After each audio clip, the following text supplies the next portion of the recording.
Let's watch now Echo Gaming with the pilots win trading and breaking the TOS. Another whale has come out.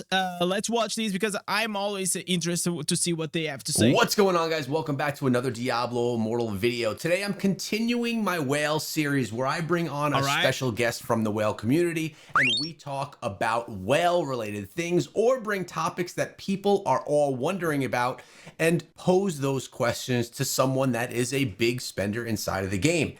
Today I have with me Robert Paulson, someone that many people know inside of the game, also known as RP. Chat, do you guys know RP? RP I have no idea. is I'm new to the game. Clan leader for Project Mayhem clan, and he's on the Sand Scorpion server. A lot of people requested and were excited to hear when RP was going to be coming on the show, so I share in that excitement. Robert, thanks for coming through today, man. I know I have a bunch of questions prepared for you and really curious to see how you feel about it. How you doing today? I'm well, thank you, and thanks for having me. I appreciate you taking the time to, I guess, hear what some of the whales are thinking about. I know a lot of the community is very engaged on Reddit and YouTube and various channels, but not so much of the whale community. We're kind of, I guess, quiet because we already make big waves wherever we go, so we try not to draw too much extra attention. But it's nice to be included. Of course, man. That is true. I mean, there's a lot of content out there from the low spenders and free-to-play players that actually throw a lot of hate at the whales. So I think it's a good avenue. Hey, what does the echo mean, man? Like, we don't do we throw hate? I listen. I think I'm always supportive when it comes to the whales.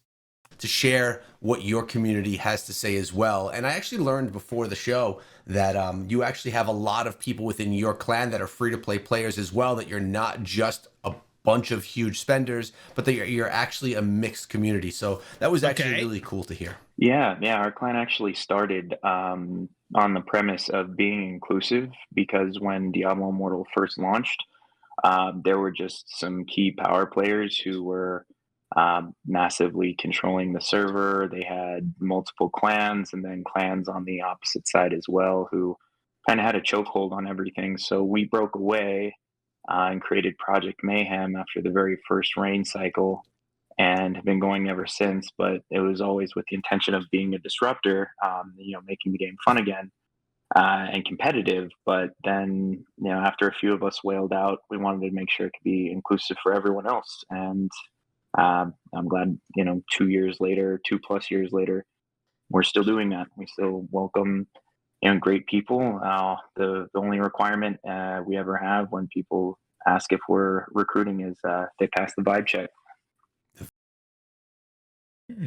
Chat, do you guys think that if I go, I pass the vibe check?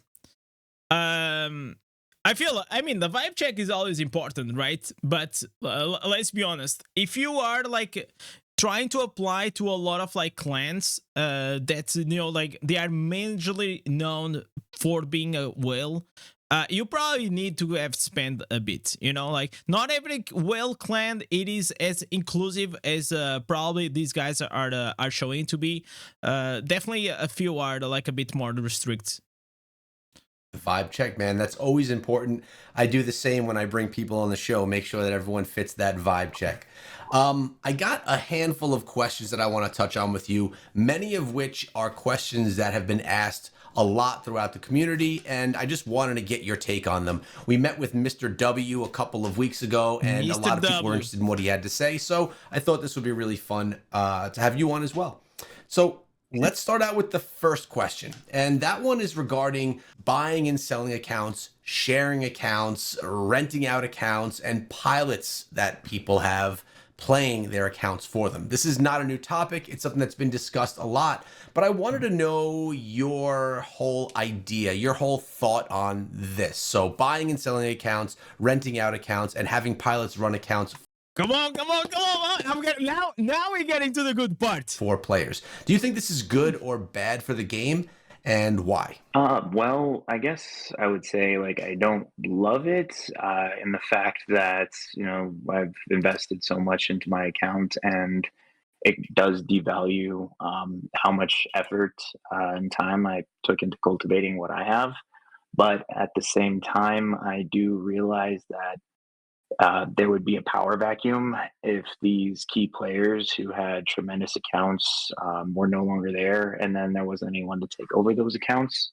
The game would get pretty stale and be not really just not fun because I wouldn't have the same level of gameplay against whoever my rivals were in, whether it be Tower Wars or inter server BG, any of. So what he's trying to say is that if you are a whale in a whale clan, and if on the other clans all the whales stop playing the game, and then there is no people to replace those whales, the competitiveness of the server will go down.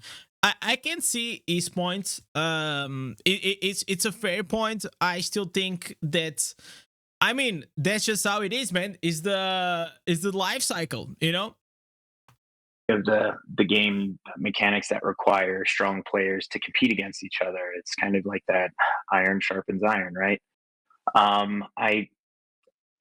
I do understand this argument about terms of service. It is a violation for it, but there's so many other things that are violations for terms of service that people do on a regular basis.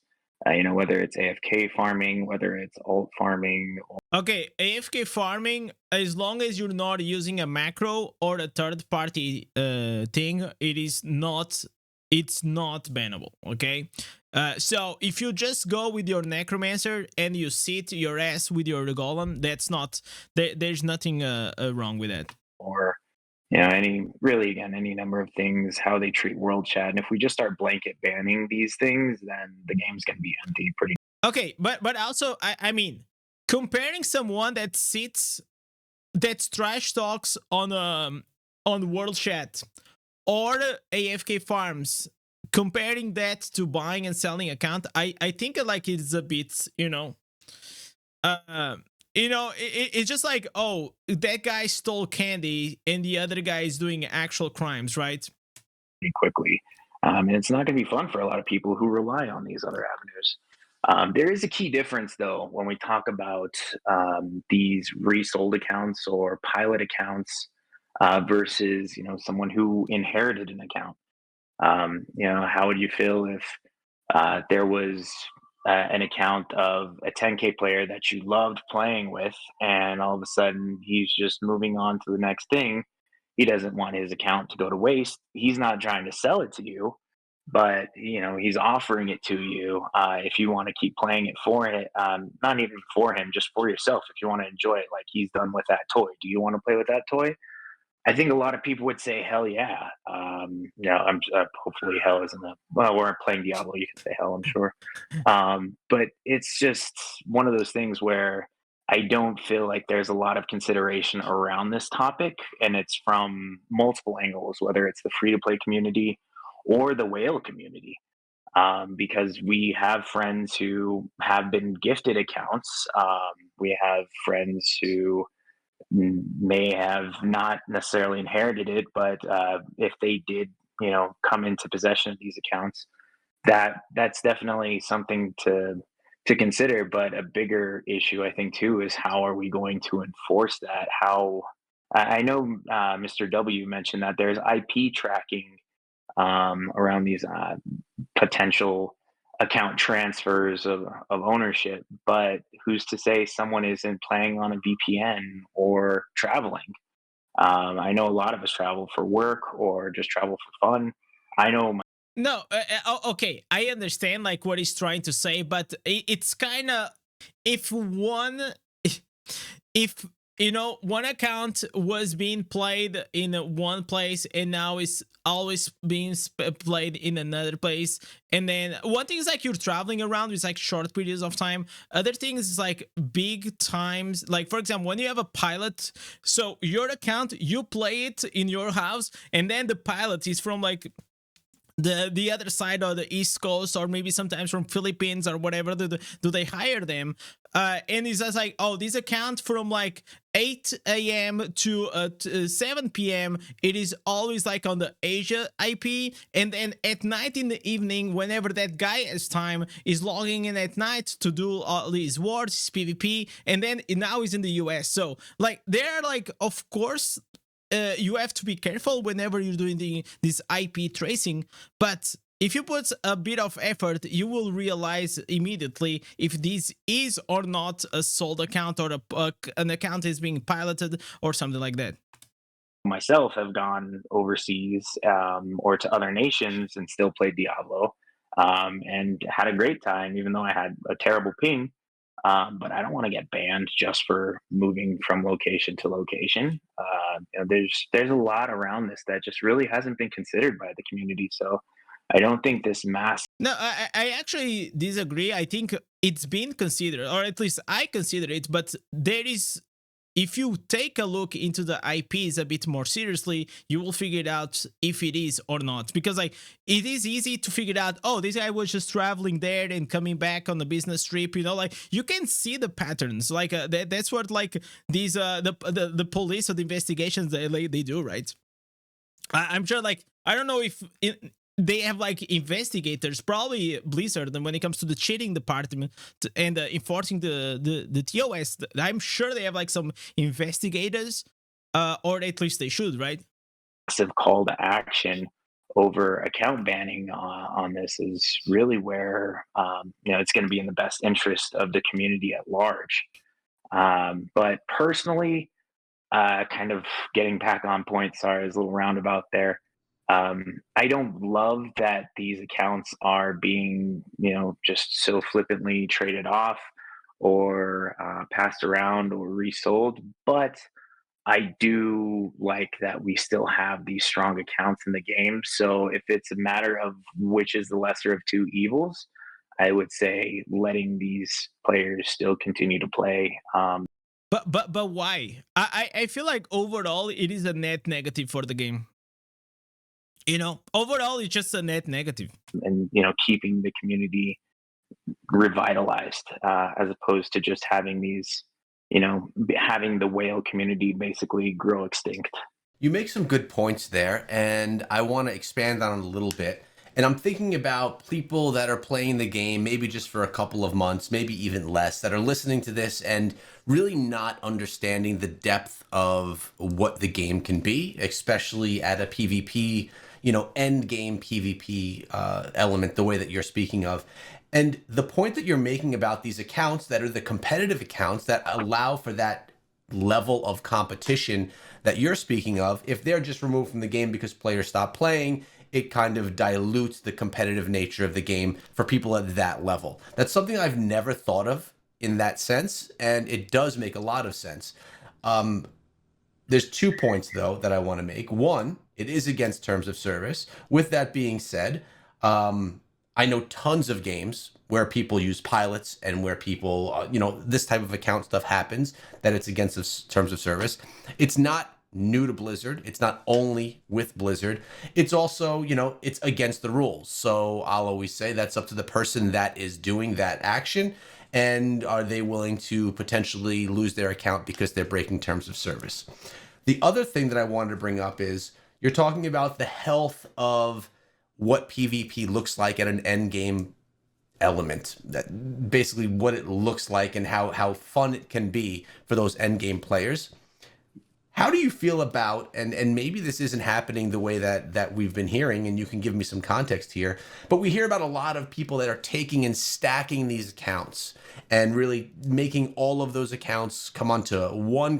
From my eyes, the less whale accounts there was, the less pilot accounts there was, the less, the more opportunity will be and more fair it will be for everyone else, because like if that person stops playing the game and it just moves on to another thing, okay, just it is what it is, man. Like he stopped playing the game, another new player can come in and have a shot. We will probably have less battlegrounds without like these mega whales, because we all know, like I'm not gonna here say like who is on these pilot accounts or not, but like it's, if you're part of like the PvP and these whale accounts things, that there are some people that they are driving and piloting these accounts. I mean, I'm sure it's fun for them, but I don't think like it's really fair for the rest of the community. clan or one server and just starting to kind of take over the servers and things like that. I think that's a little bit of a bigger beast than at the end of the day, I will always be against cheating, okay? And in trying to go, it doesn't matter if you're free to play or if you're free to play trying to use hacks, bots, macros, all these things, multiple accounts, or if you're a whale that you're trying to buy, any form or type of cheating, I'm always against. So even if you make good points to try to justify, yeah, oh, okay, but if we lose all these whales, the competitive nature at the end game will die out. Okay, I understand what he's trying to say, but what about like the other new players that are joining in on the game that they will never have a chance to go and actually play at the top because there's always like these piloted accounts, you know, there's always the other side. Than just an account being used, you know, in a fair play to put them wherever they're going to play with their friends type situation. Any context on that? You know, I think that's a very isolated thing. I can only think of two people, and this is only happening in one region globally, where there's that kind of influence over whale accounts where they could say, hey, we're all going here and everyone will follow. Or, you know, say they have possession or ownership of multiple accounts, you know, and they have pilots, like you're saying, and they have that directive because, you know, technically they're the new owners. But I would also kind of say conversely to that, that this happens organically, whether or not someone has ownership of multiple accounts. Right now, even on my server, we basically had I want to say in the neighborhood of like 8 to 12 very high level accounts. We're talking, you know, 8 to 12K resonance, 7 to 9K secondaries each. And they all just came over because they got tired of where they were and wanted to go to somewhere else, whether it was because they wanted to fight a specific group or whether they wanted to avoid drama on their own server. There's just going to be migration that happens like that. Now, Yeah, but this is not the point. I do understand they're saying like this whole group is following from A to B, but that doesn't necessarily mean that this is something where it's a guy who owns multiple accounts is calling the shots. I'm not saying it doesn't happen, but I'm saying this happens whether or not there is that guy in place doing that because this game's been going on for 2.5 years now. And, you know, people get recruited all the time over multiple. And again, like regarding that guy that is like manipulating the servers and all these things, he went beyond that. He went like people were buying, were renting accounts. Then this guy was calling the shots, and it was not like 6 or 7 whales that they went and they, you know, maybe they got bored of being on that server and then they switch it out. No, it's like we're talking about like a massive number of accounts, enough to actually take the reign, you know, like, so of course, like if it's just like a few whales, they know they are trying to go to a different server to try to get a new experience. Of course, like this is gonna happen. It will always happen. It always will. But the problem that we were having with the other guy was just like, he was like going into a reign with like many accounts, enough accounts that you can create clans, that you can take over the things. So Discords or even Reddit, or they just talk to people in battlegrounds and then they make friends and then they tell them what's going on their server. Hey, can you come help us out? We really, you know, it may be boring on their current server, and so if they go to a place that's more competitive, that might be more appealing. Or, you know, conversely, they want to get away from the drama and they want to go help someone who, you know, they feel they might be able to help against another bully there. You know, there's opportunities. These all situations over the are place. completely and fine. Ever since Blizzard instituted this server merge, or excuse me, server transfer opportunity in the game, yeah, there's just a lot of. Chat, how do you guys feel about like server transferring? Because I feel like, especially in Diablo Immortal, it is kind of, I understand because like sometimes your server will die and it's not fun to play on a dead server. But you know, in World of Warcraft, this existed, but not to this kind of level, man. Like here in Diablo Immortal, because I like everyone is like very, you know, very easily gets into the payments and the pay to win mechanics. So everyone feels like, oh, if I just pay here like $10 or $15 to switch to another server, it's fine. But in WoW was a bit different. But I feel like here, like sometimes is a bit negative, you know. Migration that's going to happen for any number of reasons. And I know this isn't a direct answer to what you're saying, as far as like a guy who can just have influence and crash a server, but I really don't think that's a significant, population of the game of the whales. It's really only represented in one region that I can even think of. Mhm. It doesn't happen in NA West. It doesn't happen in Southeast Asia. It doesn't happen in Europe, from what I've been told in our international whale Discord. So, I think there's just International whale Discord, man. What do we need to get? Like that would be nice. I would love to go into that Discord just to see what the conversations, man. Because like I am watching these because most of the times I try to see an empathy to the other side to just and understand like where they are coming from. So far, whatever he's saying, it's not like justifying a lot. It's just trying to come up with justifications. But I kind of wanted like answers and questions, like to be a bit more blunt about like, yeah, we do this, yes, like we don't care, or like, like just feel it, just be a bit more honest and more real to exactly what has been happening.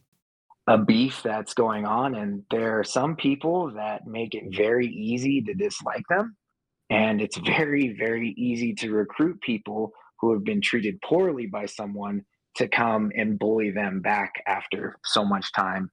And like I said, this is a game that's been going on for 2.5 years. If someone treated you like crap continuously for a year and you had an opportunity to come shove it back in their face with a bunch of people who now have the strength to support that, I'm going to say you're going to be interested in it.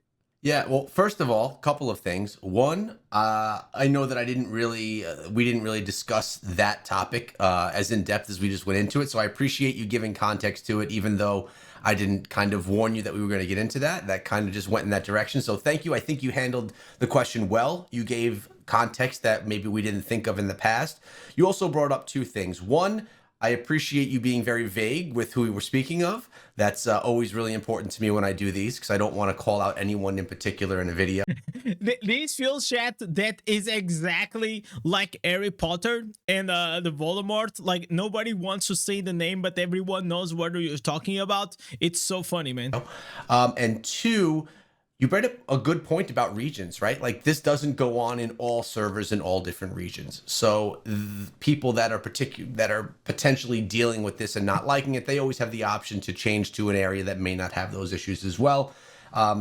Yeah, not saying that. I mean, I am in a server cluster that's supposedly dealing with all of this stuff right now, and I don't really see an impact on my day-to-day personally as a player where I'm saying, oh, the game is ruined for me. But also, like, Echo doesn't push for Immortal, so if you don't push for Immortal and you're a casual player, of course, like, you're most likely not gonna get affected by someone who's trying to get the Immortal. Also, though, I'm not someone who really cares if I'm an Immortal or a Shadow, yeah, see? So maybe I'm not the right person to judge that. But I just want to say I really appreciate the context that you added to that, which brings me to the next question. You talked about we kind of mentioned bringing man, no, we're moving to the next question, and regarding the pilots, man, if any whale wants to come and just like, if you can come on the stream and as anonymous, it doesn't matter to me, because I want them to explain exactly what is happening behind the scenes, man. Like, I know a few things, like they have like these multiple accounts, these bot accounts, these pilots, these spreadsheets that, man, this goes like extremely deep, and it feels like they are just like rubbing the surface and trying. But they are not telling us exactly the behind the scenes of like what happens. I hope that made sense. All these accounts together. We heard that players were paying 20,000 for a blessed reign, and people were being hired as mercenaries to come and dominate wars and pull in wins for people.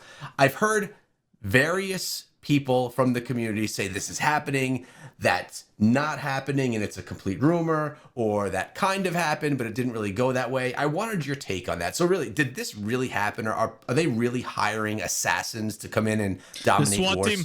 That I didn't think this was real either. I thought this was internet tough guy talk until I was joking around about it on the whale Discord, and someone actually confirmed it and showed me the screenshots. And the reason, we've always made jokes in the whale court about this is this magic number of 20K, right? And I thought it was fake because this 20K thing is just like, yeah, some guy over the internet's going to pay you $20,000 to come help him beat some people up. That's crazy. In a video game. He's also maybe a Nigerian prince, right? But it does turn out this did actually happen, except it was a massive failure. The guy did send orbs to accounts. Some people are saying they received Venmos from. Bro, chat, how small is your PP, man, to go and get so mad? How low is your self-esteem? And you get so triggered in a video game that you gotta go and spend a bunch of money to try to hire people to come and help you out. That's crazy, man. That's actually crazy. From him. Other people say that he bought, overpriced stuff like platinum wise on the market to try and get their help. So I can confirm that, I also received the proof, the screenshots that there was an event where someone did try to recruit people through payment from other servers and was compensating for them. Chat, 100% the most beta. 100% beta male. I'm telling you. To help overturn a reign that was trying to get a blessed reign. So it wasn't that $20,000 was paid to secure a blessed reign.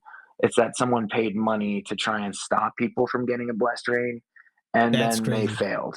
They fell flat on their face. The group still got the blessed reign, and the guy lost a lot of money. So that,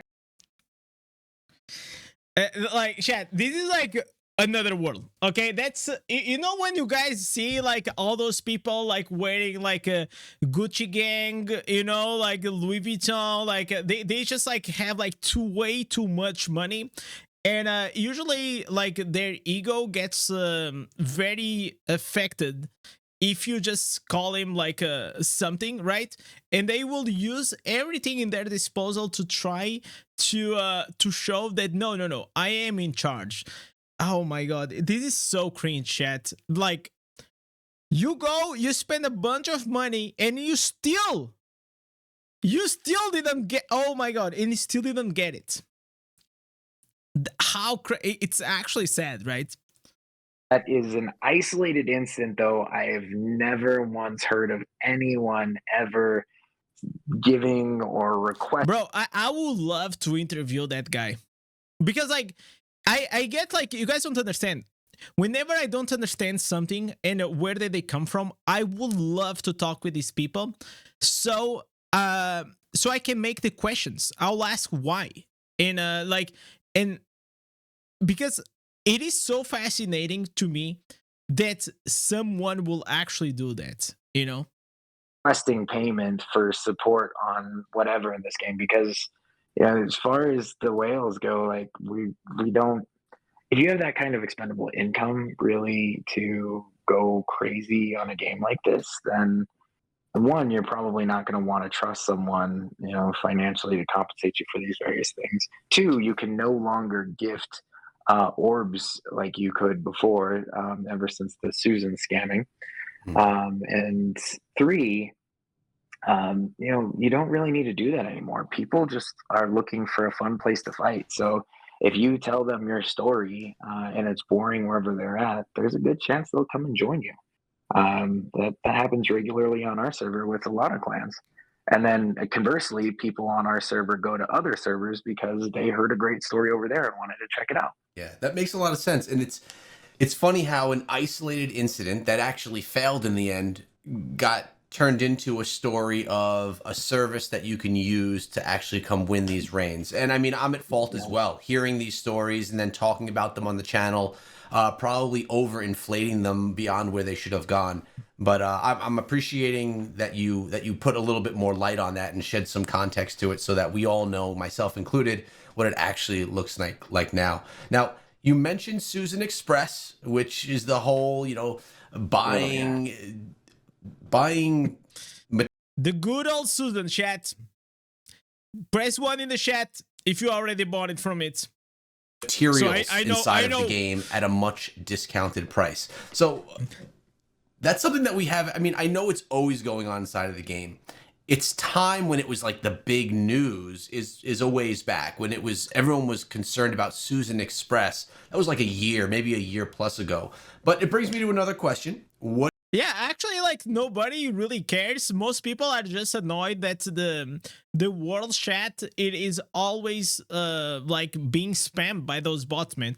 do you think are some of the biggest negative elements inside of the game, or what has had the biggest negative effect inside of Diablo Immortal? Is it account buying and sharing? Is it pilots? Is it or is it something like a Susan Express? What are your thoughts there? Yeah, I think that's a very fair question, because really we are kind of dealing with all the consequences of everything that happened over I'm just going to say it, poor decision making on Blizzard's side of when they would actually address the issues, right? Like, yeah, sure, Susan may have been finally addressed a year ago, but that still leaves a year and a half of running rampant with credit card fraud schemes, negative orb situations, and all kinds of other.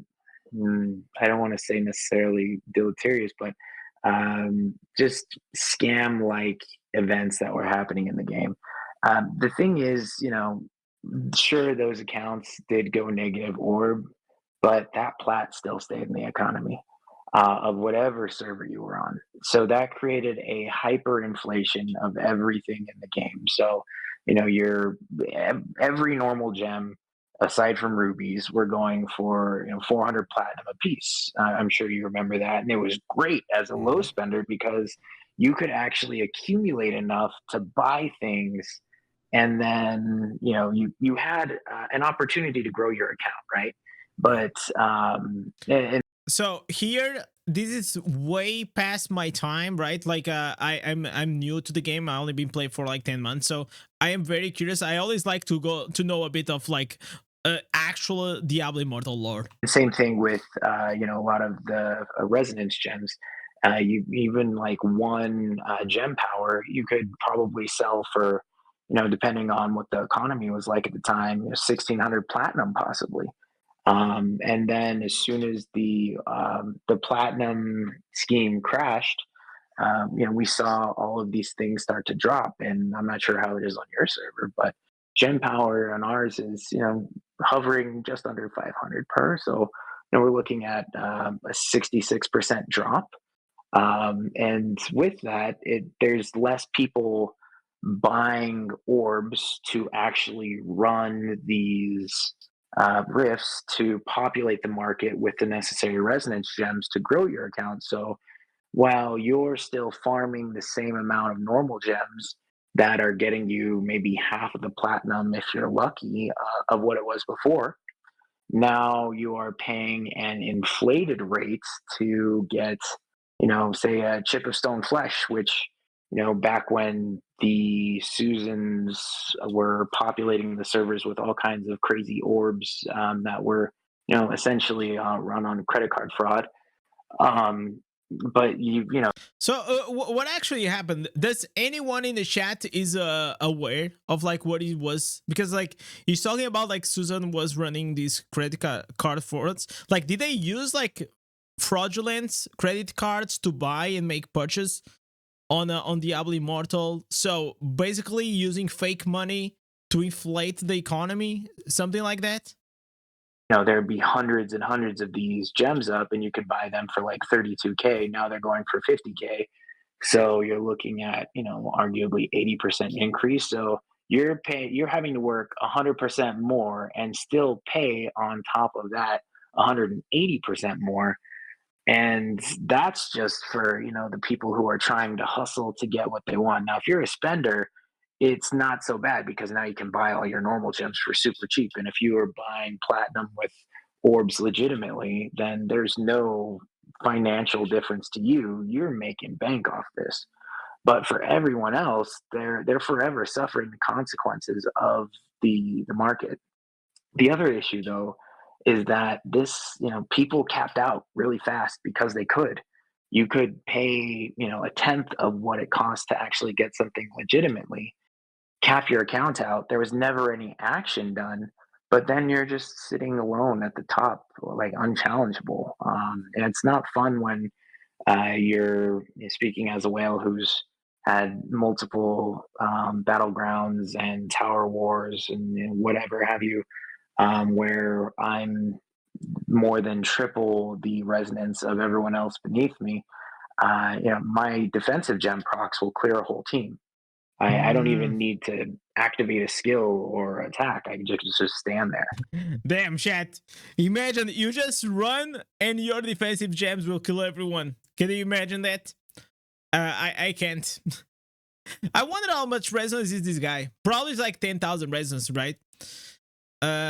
These Battlegrounds matches look super fair and balanced, by the way. Yeah. There's no fun in the game for that. It's this is like what you get if you pay a lot of money.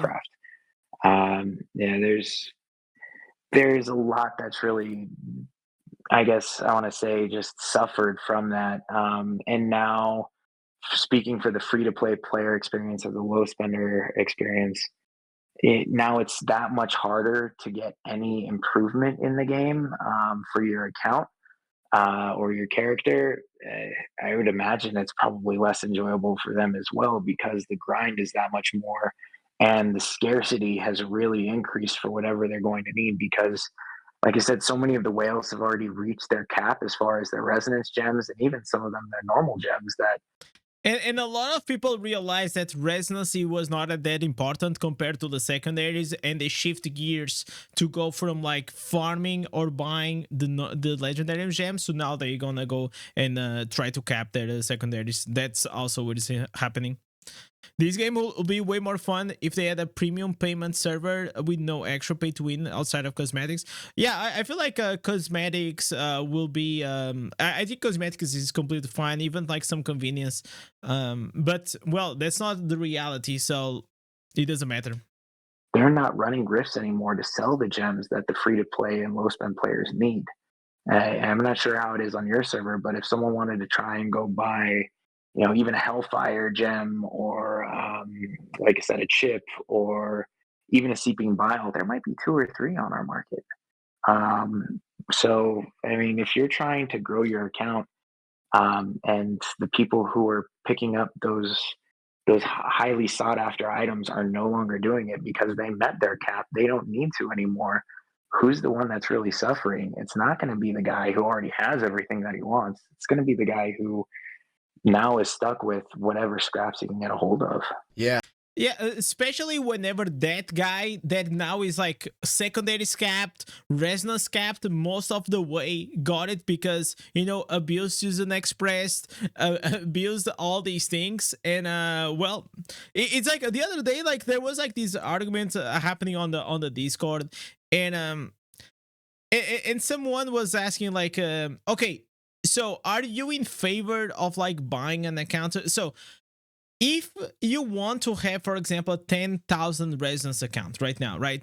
If you go the legit way, you're probably gonna have to spend what, like 150,000 euros, something like that, right? 150k Or I can tell you that, yo, if you want, there is this 10,000 residence account that you can buy for 20,000 euros. So if you can save 130,000 euros and have the same thing at the end of the day, why would you not do that? Because that's legit what has been happening, and that's why account and buying it is happening, because like it is so much more beneficial for someone that wants to be 10,000 residents to just go and buy a second-hand account than actually go and play the game in a legit way. That's just how it is. It's just like you're just being smart, you're saving money, and well, you take the risk, but I mean, the risk of not doing that, it's just like, okay, I lose 20k, but you could have lost 150k, right? Yeah, I actually, again, great points there. A lot of players, specifically ones that are newer. So what I'm saying is that account and buying, selling, and all these things will always exist whenever it is so beneficial for the buyer to just go and like shortcut his way to buy an already existing account instead of like going to the Blizzard store and doing it. The same way it is like so much beneficial for you to go on Susan Express and all these things, because most of you guys that they do this shit, you don't get banned. So if you don't get banned, if you don't feel the risk, like why should you feel like you have to do it? You'll just be losing money going on the official way. It's crazy, man. That's why I feel they should fucking ban everyone, because at least I feel like you'll be like way better for the game and in all ways, because people will just had no choice. They had to go on the official store and actually buy it, because otherwise, like, oh my god, like imagine if now I lose my account. I don't want that. Of the game, they don't realize the importance of normal gems. Everything is all focused around legendary gems. Those are the exciting ones, right? The ones that are going to give you different effects, that do a whole bunch of cool stuff, that the whole pay to win is always focused around. But really those normal gems are the ones that are still being grinded by a lot of some of those bigger accounts, difficult to get. I remember the day, and it wasn't that long ago, where I used to be, you know, low spender myself. I would go and I would run my my hidden lairs. I'd run in parties of 4, and I'd collect those normal gems, and I'd sell them for platinum, and I'd use those for legendary gems, just because they were more exciting. I'm not someone that's crazy competitive in PvP, Yeah, so for me it was just the way that I like to do it. But now it's not even worth it. I don't sell them anymore because the value of them is so low. So it does make it difficult. I was thinking, you know, of a video, what's the best way to the value is low and it's not worth it, because secondaries are that important for PvP. So after like 2.5 years, I actually wanted to know like what is the secondaries. So most likely secondaries, even if it's sold all this time, are better than mine. But I never sold. I think I sold. No, I was lying. I sold, I think 1 or 2 weeks, because obviously I went and I checked it out, like a very old you know, YouTube video, and I saw that, oh, they were saying, oh, you should, I think it was Indez was saying that you should sell the normal gems to buy the legendary account. This was like 1 year or 2 years ago. Everyone was giving this advice, but the thing that I noticed was like, okay, if I keep selling these gems, I will never gonna be able to catch up. So I just stopped selling them like immediately, and that was like literally the best choice I could ever made on my account. And thank God, man, because otherwise there will not be a chance for me to even be competitive in PvE or even in PvP. to get platinum for free inside of the game. And that was a much easier video to make 6 months ago, when you could actually farm platinum a lot easier than you could today. Yeah. So, And not to mention pets, familiars. Oh You my used to God. actually be able to make money off of that. yeah, And now it's, assuming you even get a contract that gets you something that you can put on the market, there's no real opportunity to grow off of that. So that was another whole revenue stream that was just taken out of the game for people who were true grinders that really Yeah, I didn't get like why, because like now to sell pets they need to be aberrant, and it's so much harder. Like for me at this stage, I completely ignored all the familiar system. I think I have almost like 170 familiar contracts. Honestly, to be honest, I just kept compounding because I thought it was gonna be cool. Whenever like the new pet comes, I have a lot of familiar contracts. But the reality is, like, after you get your first savior pet, you're pretty much done with the whole system. Really tried to grow their account through, sweat equity. Yeah, I mean, people were banned at some point for doing listing pets at astronomical prices. I remember there was a short wave of bans, and I don't even understand how that went down. But yeah, speaking of bans and consequences from this platinum buying and this illegal platinum buying, I think that a great point that you mentioned here is, and I've said that a few times, but you mentioned that it's all focused around credit card fraud. That happens in all of these games. You get these fraudulent companies that come and they're able to give you discounts on in-game stuff, no matter what that game is. It's all because it's being done off of stolen credit cards, and they're utilizing the game to extract cash so that they can actually basically wash their money. Essentially, that's what's going on. So it's not that you're just finding this nice, generous service that's giving you great deals on in-game materials, but that's what's happening. So we know that some accounts got the negative orbs, got bans, and you kind of touched on this a little bit in your last response, but what are some of the other ways that the game suffered, or that other consequences that players suffered from for this, illegal platinum buying, specifically from Susan Express? Yeah, I just, again, I think it's the long-term effects on the market. It eventually pushed everything to where demand and supply were initially, there was a dramatic supply because of Susan, so that these people who were using that service could get exorbitant amounts of platinum, buy whatever they wanted, and then move it on to whatever account they wanted, and then everyone else who was getting stuff legitimately, they were feasting off of it too, because So basically, it was the wild wild west, right? That's what I'm getting from it.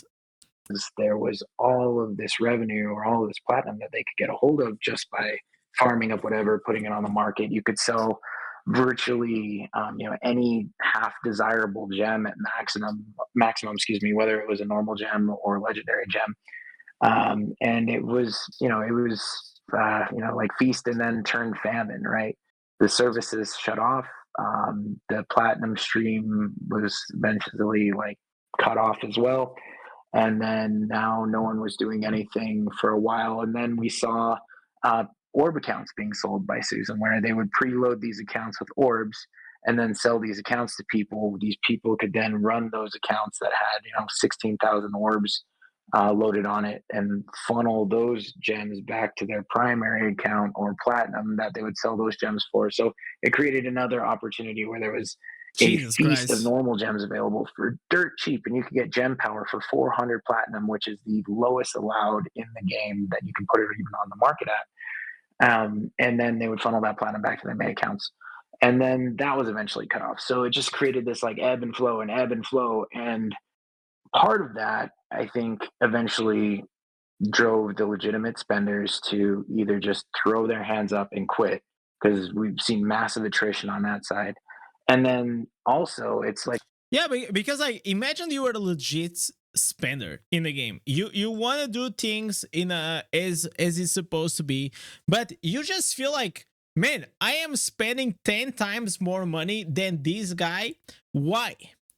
Like you just feel like you getting cheated on, you know?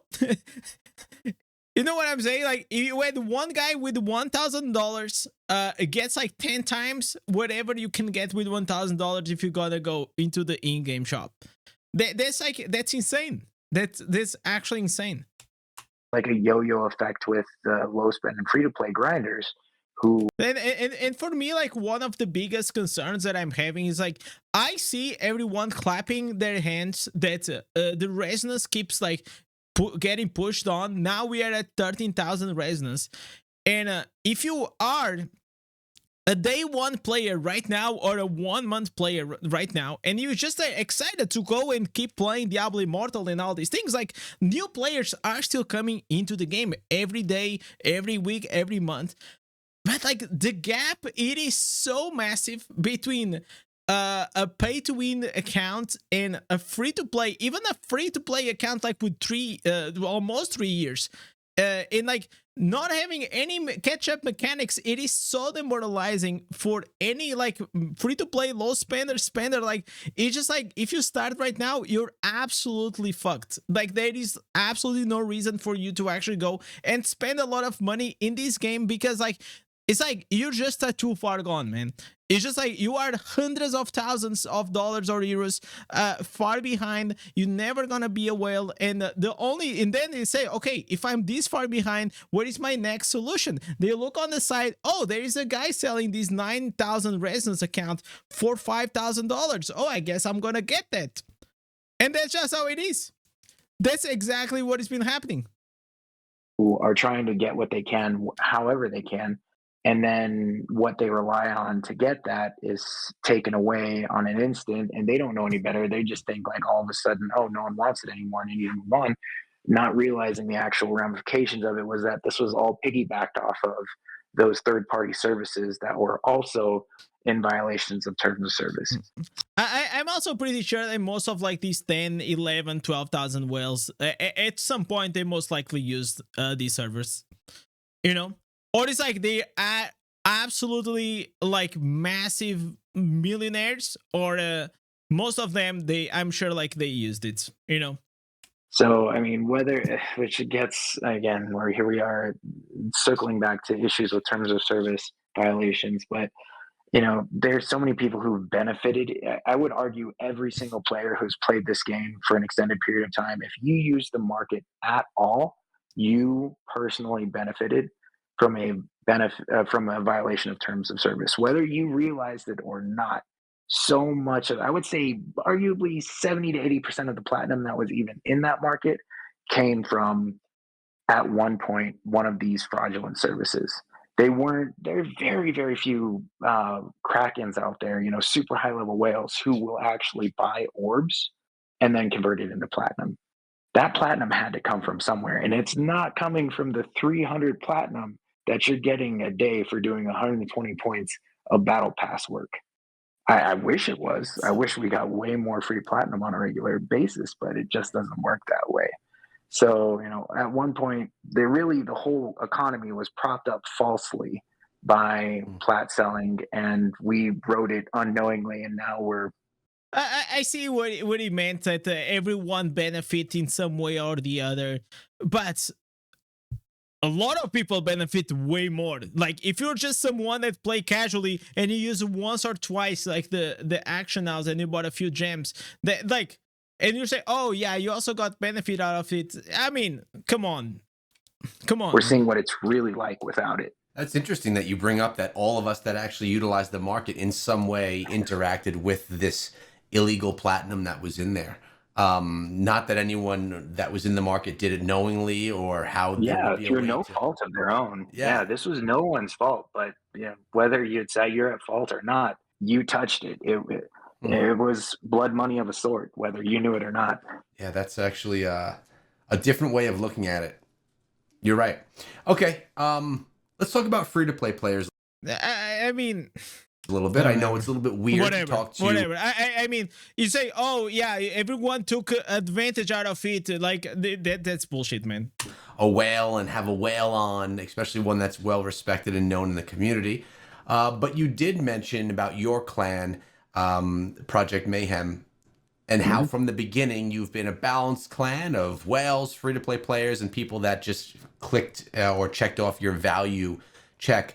How do you feel that a free-to-play player, or let's say a low spender, fit into the ecosystem of Diablo Immortal, and why are they important for the game if they're not the ones that are heavily supporting the game in a monetary way? Yeah, I think, if we look at it from a ratio perspective of spend, I would say low spend and, battle pass players, they do make up a significant portion of revenue. Now, they're not going to generate the same revenue as, say, a Kraken. $15 a month, as opposed to some of these players who will spend thousands of dollars every month. I mean, that's just simple division and multiplication. You can see what levels of relative value that these individuals add. I'm not looking at it necessarily from what they bring to the fiscal benefit of the organization that, Blizzard. Really more looking at it from the true value, the experience of the game that this community brings. And a lot of these players, just thinking about it from the perspective, like, these are the grinders. These are the guys who put in hours and hours of work to try and get to the next level, whether it's 5 more, combat rating, or getting just a little bit better on that next triple stat, or, making sure that they cap their gems every single day, just like you used to try and get them on the market, because that's how you could make that revenue. Now, you're providing the supply for the market, which is critical for all levels of the game, whether you're low spend, free to play, a whale, a dolphin, a kraken. Everyone who is trying to advance on their I'm gonna wait for him to finish like his opinion about free to plays, and then I'm gonna give my opinion on top of it. PvP side, you need those normal gems. So the fact that you have those grinders who are doing that, that's critical, because the whales, by and large, they'd much rather just pay money than have to actually grind that much. That's not to say that these whales don't grind, but there's a lot that don't. And sorry guys if I'm throwing any of you under the bus, but I know you'd rather just swipe and get what you want right away than have to spend hours and hours in dungeons all the time. But conversely, And the honest truth is, like, most whales, they have money and they don't have time, right? And most of the time, free-to-play players, they don't have money, but they have time, So each one is using like their own resources. But I feel like what free-to-play players and low spenders, they are the majority, okay?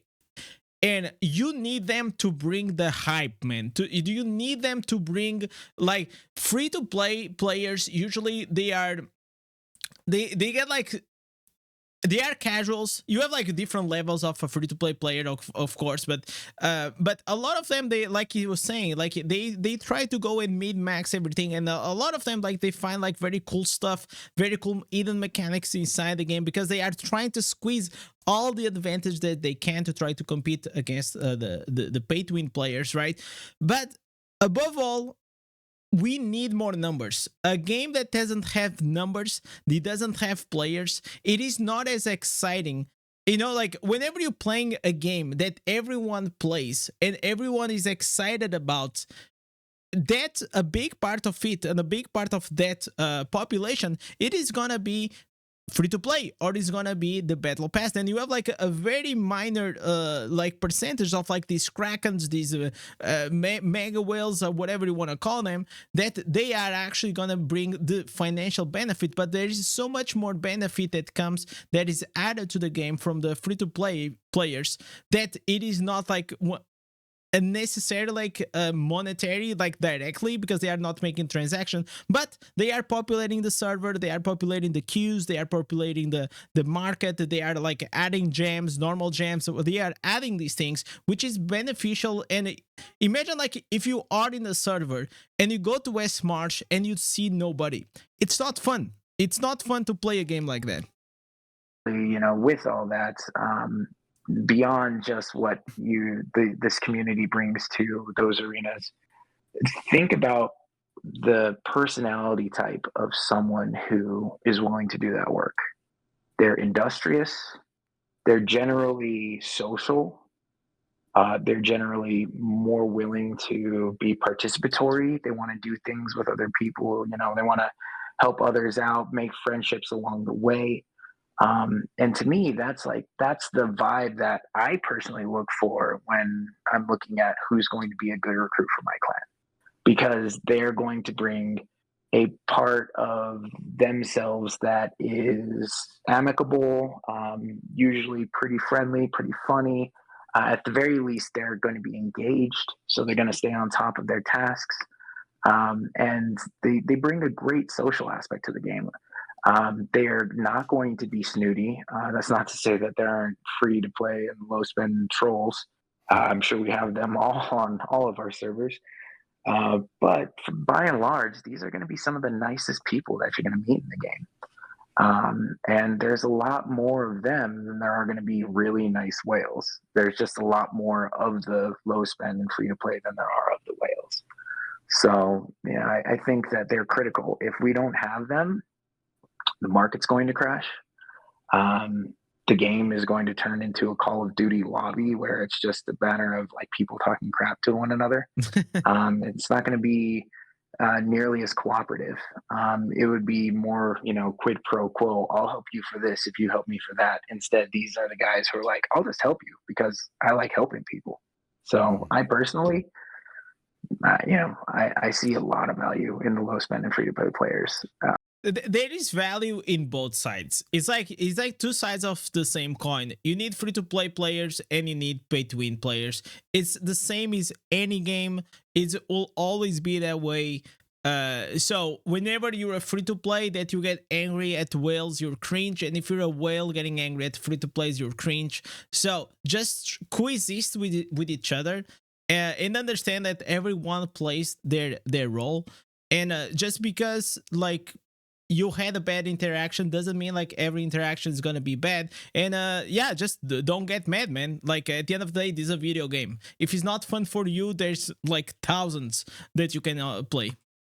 And I can genuinely say I would see this game dying within months, if not a month, if we didn't have them. That's definitely a different take. One that I think a lot of people listening wouldn't expect to hear from someone that is a whale.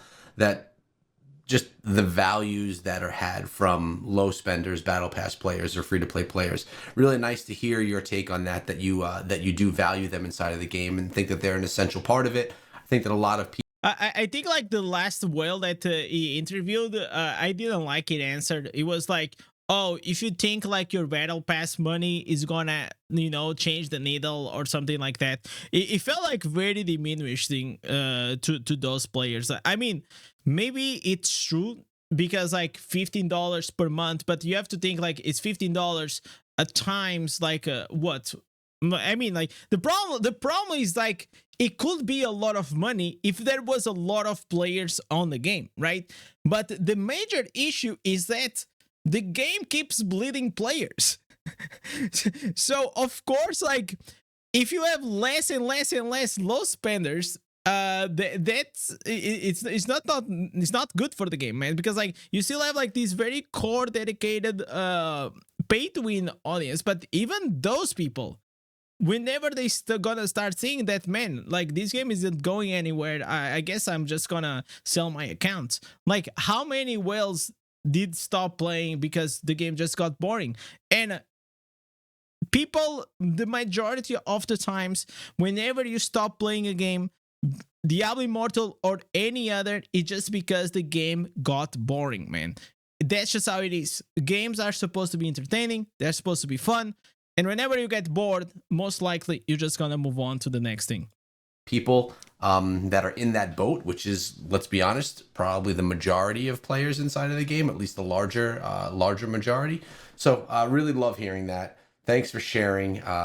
Free-to-play players have their... Blizzard could make a true free-to-play server only, but make it hardcore. I actually made that suggestion, man. I made a suggestion of having a hardcore server in Diablo Immortal. I think it'll be a blast.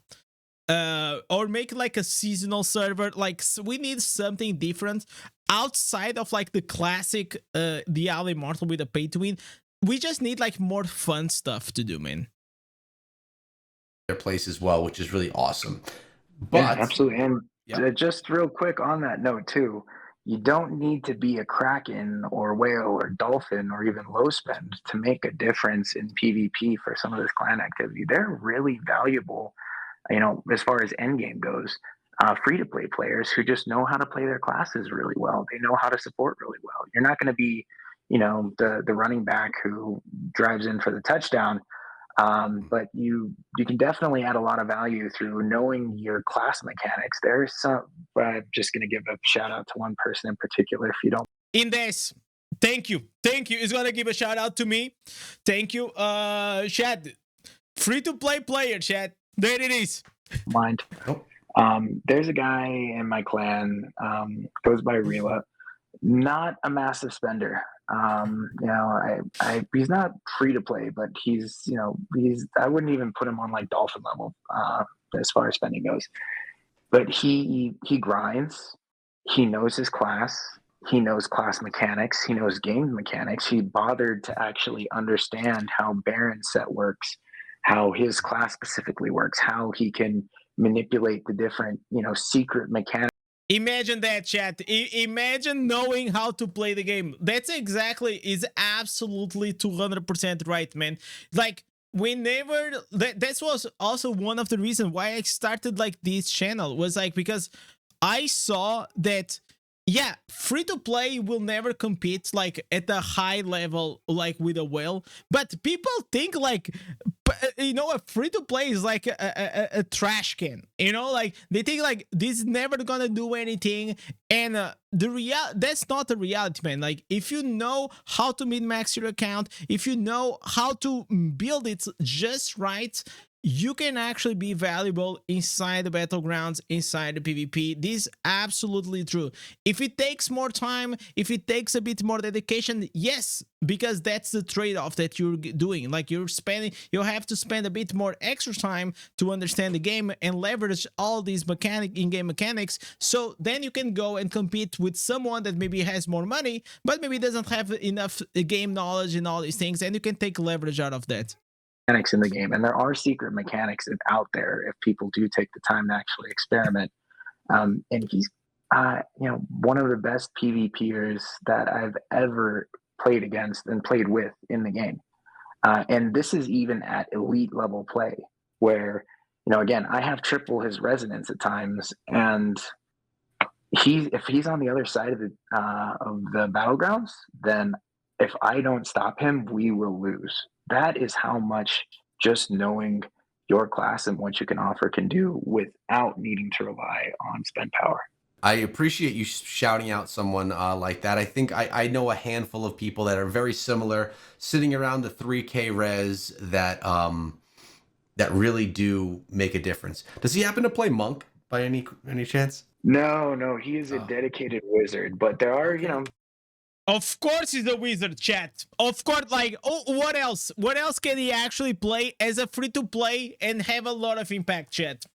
Of course, there was only two classes. One was Barbarian, the other one was a wizard. Wizard right now, like Barbarian is nerfed, right? So we only have the wizard. So pretty much the wizard is the only class that we have right now to be actually truly like a banger, If you go with the monk, understand this. All this footage that we're seeing this monk like blasting and killing everyone. This only works if you're a massive whale with all that evasion gear, okay? So if you are free to play and you think you're gonna be like this, playing monk and watching this gameplay, I'm sorry, that's not gonna be your experience.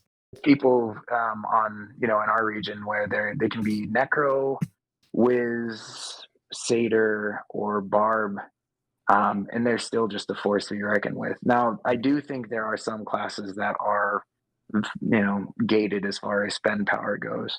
But I think those four classes really do have the best potential to do the most without significant spending. I think it's the key there that you mentioned is they're not going to be the running back. Everyone, including myself, wants to be the guy going into Battlegrounds, coming out with 20 kills, if not more, and really just shining, just feeling great about it. And it's probably not realistic that a low spender would be able to do that in a lot. It will happen from bronze to legend, but after you hit like the high tier legend and you start to actually playing against like high resonance players, that will stop happening and you're gonna be forced to go into a more supportive role. That's just how it is. Necromancer is not as impactful as a wizard. Lobby with a whole bunch of whales, but playing a support role that can really help out the team is also something that's really valuable in pulling in the wins. But you won't be Absolutely. that star quarterback, but you definitely can have utility. So great point. No, yeah, that is true. But just to go back on that real quick is that Mhm. even if you're not the guy who is topping the leaderboard at the end of the battleground, we do, the actual elite level players, we do recognize the people who, they are the fan or squishy. Those are West players, not high spend, but you see them on your team and you get absolutely pumped. Your chances of winning just shot up. So you don't need to be on the top to be recognized and talked about and appreciated. Well, and that's because you have a good, solid community that supports all this type of stuff as well. That doesn't naturally come in the game. That's something that's built because of the community that's built around, your server, your clan, and just those players. Now, Yeah, I would say a region. or your region, yeah, it's a region that I'm not part of. I've heard great things. Speaking of free to play, let's bring that back to Blizzard and how players are treated.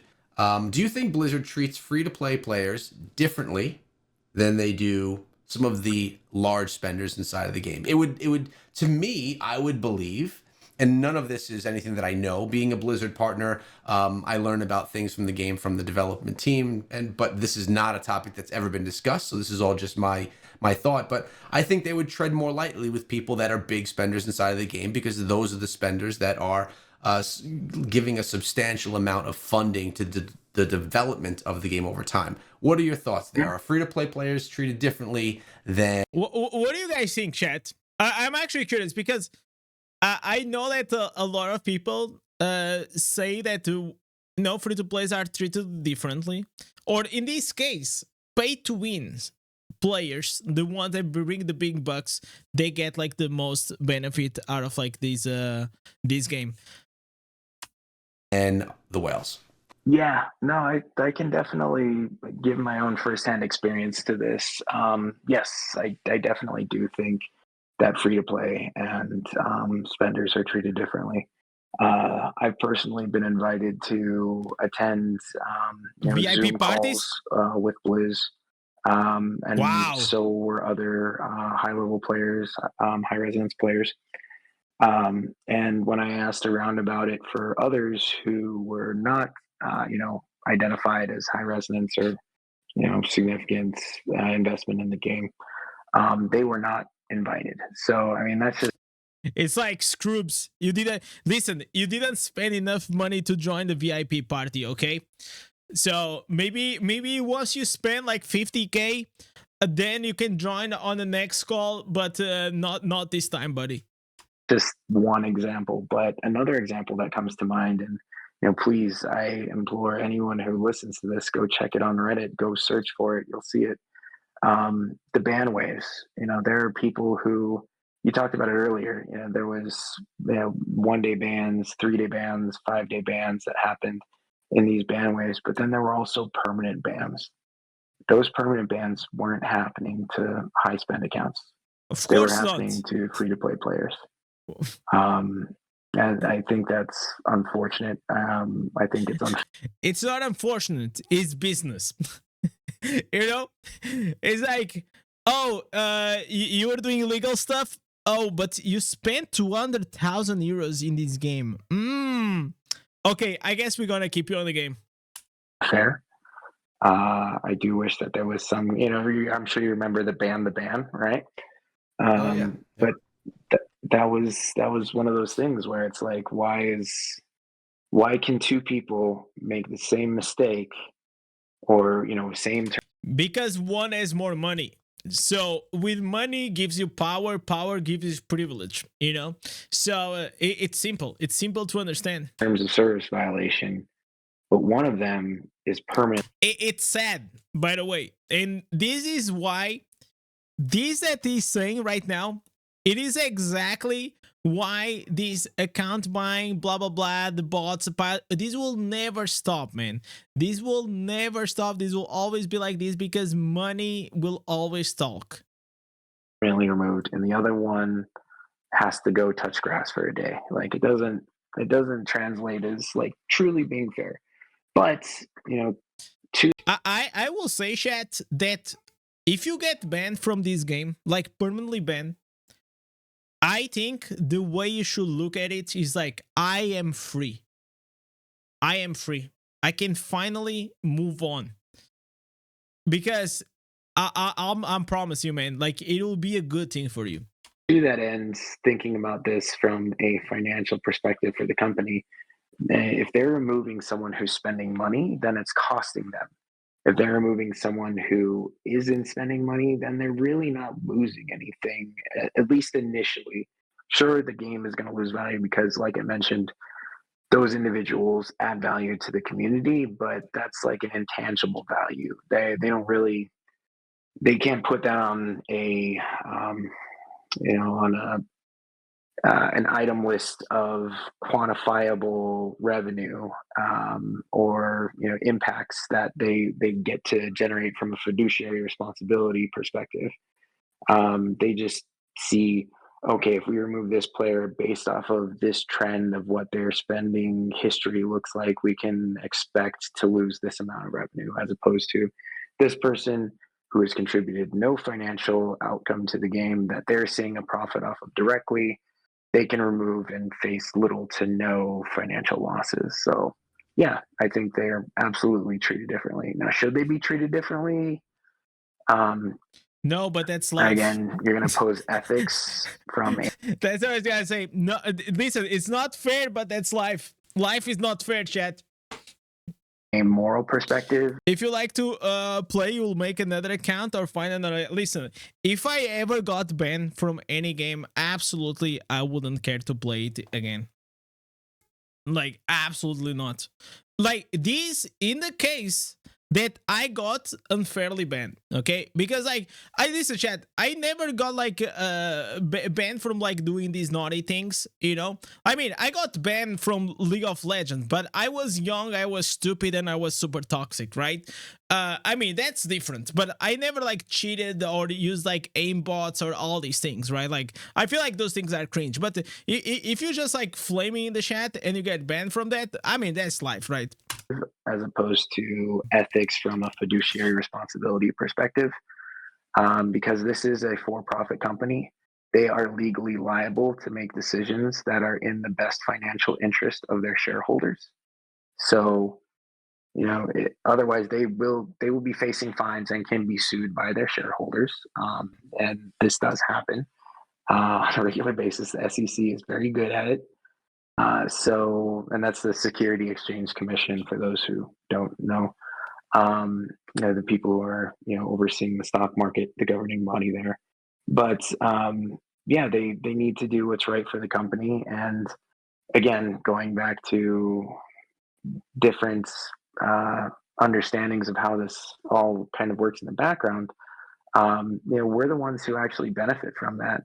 By keeping the people who do generate the revenue for the game. We're seeing these updates on a major updates on a quarterly basis, smaller updates on a monthly basis, and then all these extra events. That coding isn't free. They do actually have to hire people, and if those people are going to work, they're only going to be able to do that work if the company's turning profit. So they need to do what is going to keep the game profitable, or the game. Yeah, but at the same time, if all the people that are bringing the profits are always the only thing they are doing is like illegal stuff, right? And it's just like, oh, if you're a millionaire, you get a free a ticket. How do you say, a free ticket from jail? That's just like, I don't feel like that's a game that I want to keep playing. Because, I mean, we all know that you already get a lot of advantage in your powered character, but if on top of that, everyone starts knowing that, yeah, you can just do whatever the fuck you want as long as you have a lot of money and nothing will happen to you, then, like, what is, like, the incentive of actually trying to be a legit player? What is the incentive of actually just keep trying to play this game, It's crazy. It's like the whales, they know, because like this, as the game keeps dying out, as the population of the game keeps decreasing, I feel like the power that these big whales they have gets bigger and bigger and bigger, because like the less players you have, the only remaining spenders, they become even more valuable, right? So I don't know where this is going, man. But it's just wild. Game's going to go away flat out. Yeah, another bunch of things that I wanted to touch on that you just brought up. I've said it since the beginning. I actually, I don't remember who it was I had a conversation with, but it was during the beginning stages of Diablo Immortal when we were all wondering, before it even came out, because in the testing phases, technical alpha, we didn't know how the game was going to be monetized. And everyone was like, is it going to be the Path of Exile way, or is it going to be a pay-to-win way? And, everyone likes the idea of let's buy cosmetics. And at the end of the day, that model wouldn't have supported the game in a way that Blizzard and NetEase were looking for to be financially stable enough to continuously bring content out as much as they do. This is one of the best games, one of probably the best action RPG for updates. We have updates every single month. Now, some months it's new cosmetics that you could buy. Other months it's whole new, new classes, new zones, and things like that. I think they do a very good job. I personally love the updates as a player and also as someone who creates content for the game. I know that's a whole different story, but when new stuff comes out, it's new stuff for me to talk about as a YouTuber myself. So I personally like that new stuff is coming, and I do recognize that is because there's a lot of people that are inside of the game that are financially supporting those types of updates. So I get it. Also, it goes back to the old saying, don't bite the hand that feeds you. Right. Ethically, everyone should be treated equally. I mean, that is the right thing as a human, to treat this person the same as you would treat this person, whether they have more money, less money, spend more or less, or whatever the differences are between those people. That's ethics. But when you're talking about what's best for the company and what's best for the investors, you don't want to piss off the people that are helping you make the game that you want it to be.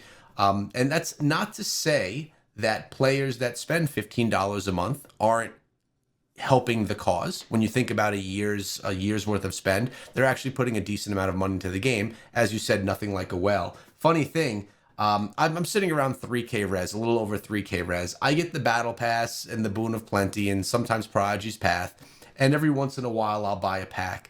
But nowhere's near a big spender inside of the game. But I actually have gotten a couple of comments lately from players saying that they can't relate to me because I'm such a high spender inside of the game. And I think what it is, it's not is a high spender. It's just like it's been spending small amounts over a long period of time. So a new player look at his account and he's saying, okay, if I'm a free-to-play or low spender, only in like 3 years I'll be there. So because of that specific thing, they feel like their account is not relatable. That's exactly one of the reasons why also my account and my channel popped off like in the beginning, because my account is like very it is one of the earliest that there is when it comes like content creation. It only has like now like what 9-10 months, right? So when I started making content, my account was like around like 5-6 months. So it's very like the window is very relatable. But I know if I keep creating content in like 1 or 2 more years, it will get to a point that will become like incredibly unrelatable for the new player that's just starting the game. Is there's a lot of new players that watch my videos, right? Because I put out stuff that kind of lends itself for newer players.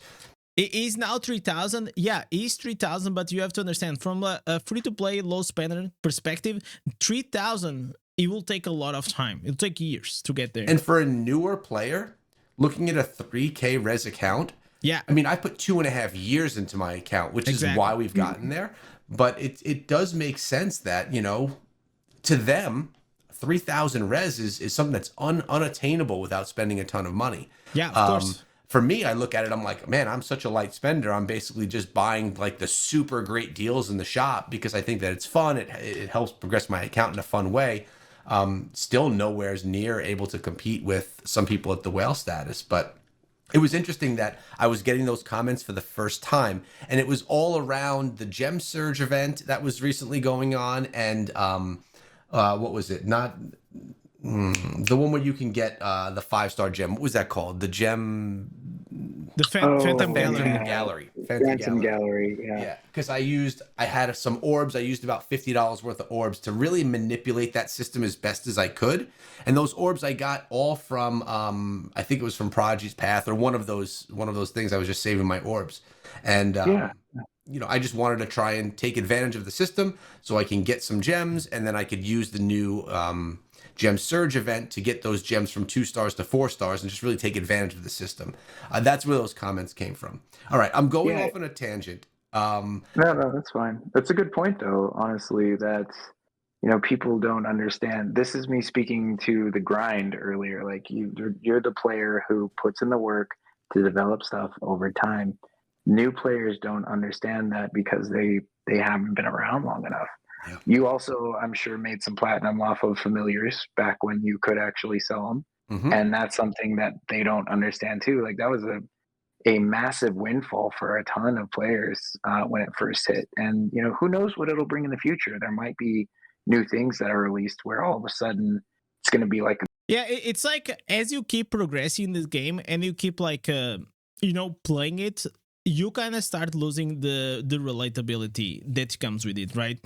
The relatability to a new player, because like after a while, it's been like many months since you level up. It's been many months since you got to rank 30 on your gear. So there is a lot of things that start getting a bit of a disconnect, and you start like losing the empathy to understand how does actually a new player really feels whenever he joins in the game. And this is why I always try to bring it up to whenever I try to speak with Will, whenever like I'm on the Discord partner Discord. It's just like, try to put yourself in the position of like, you're trying to get new players to join your game. You're trying to increase the population of your game. And yet, it's like all the changes that we're having recently have been like really like, you cannot get plat. The market is pretty dead. Now you can't really actually sell your normal gems. Otherwise, you're going to fall behind a lot. So the catch-up mechanic systems are in things that, you can get scraps more easily. You can get like on the reliquary stuff. But what you really need is like, give me a catch-up mechanic on resonance and on secondaries, on things that will actually matter, because the rest is just like, it doesn't really matter. A gold rush, but right now we're just not at that point. So maybe we will. Hopefully, I'd love to see that. Love to see something that excites the community again to want to engage like that. There'll be something. New players, just give it time. Exactly. Put in the work and give it time. Yeah, there'll be something that they're always adding new stuff to the game where you have to take advantage of that opportunity while it's hot.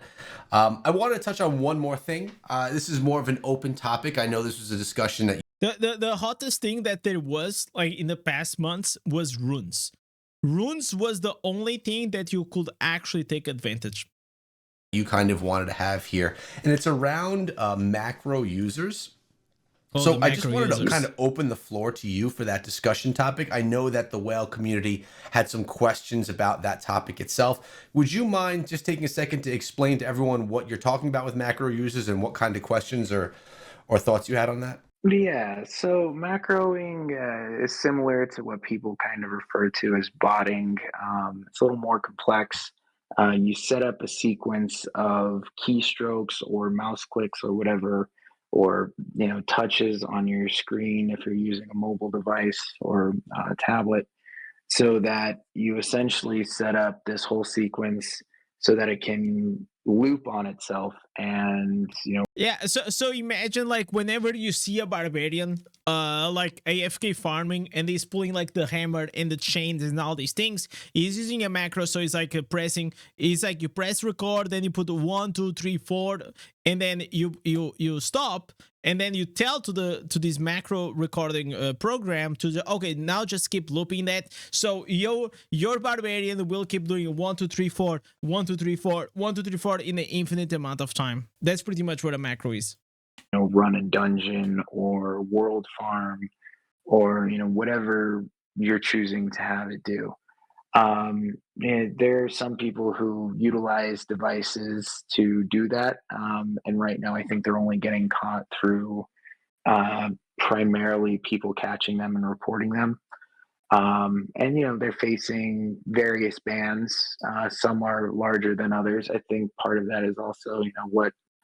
In my opinion, this has to be a permaban. Like, what are we kidding? Like, you just leave like the PC on all the time with the macro that's doing like this circle loop. What I mean, it doesn't make any echelon sense. they're going to fall in. But it's just like there are some things that like they are so obvious. Like, but the problem is like, you know what? If you're free to play, you gotta get banned if you're using macros. But if you spend 100,000 euros on this game, you're not. So that's the thing.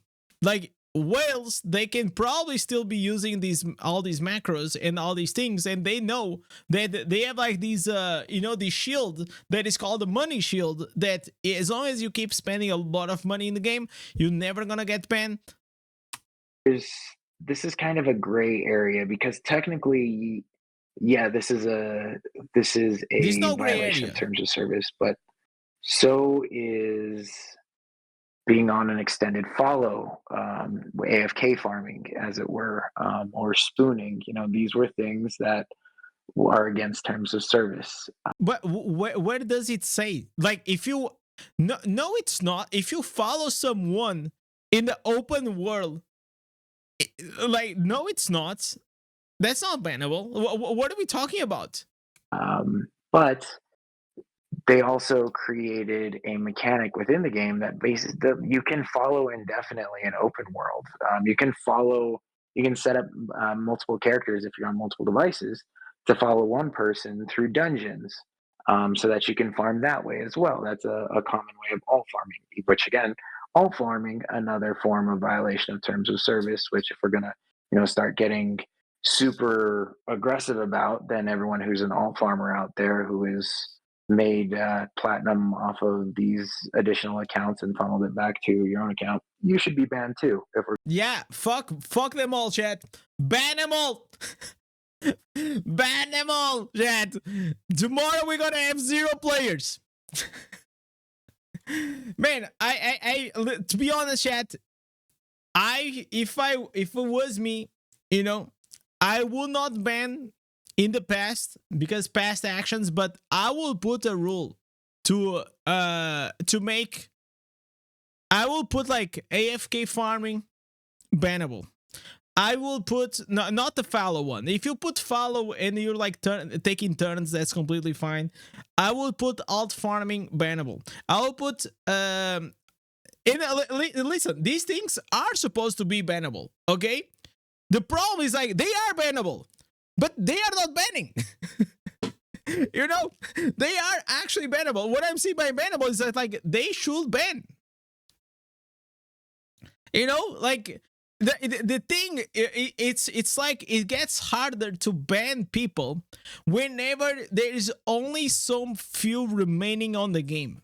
You know what I'm saying? It's just like nobody wants to play this dog shit game anymore. And if we go and we start banning all the people that are doing all these against the OS things, then the game is dead, right? So now they are not in a power position, because if in the beginning of the game they imposed the TOS like very like drastically, and they went like, listen, if you do this, you get banned, that we will be having right now a much healthier game. Most likely we will have more players playing, because the game will be way more fair and way more legit than it is. But right now, they can't ban fucking shit. They can't ban anyone, because it's like, they are working so hard to get like a new player into the game. And imagine like if they are starting to ban the old players now, it feels like they just can't at this stage.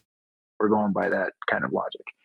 I'm not saying I want you to be, and because like people know that if you just, if you do all these things, you don't get banned. People just keep doing them. Like, why would I be playing like 6 hours per day whenever I can have a macro, playing it for me, and I know that I'm not gonna get banned? It's the same thing as like the account buying. It's the same thing as everything. And there is no statement coming from Blizzard ever, and I'm sure, and I'm certain that Blizzard is not gonna tell you that yeah we're gonna allow these. No, they wanna say that no, we don't allow these. We very much dislike these actions, but you know, but at the end of the day, nobody's gonna get banned. But if you're going to be so vigorous about this, then you fall under your own umbrella.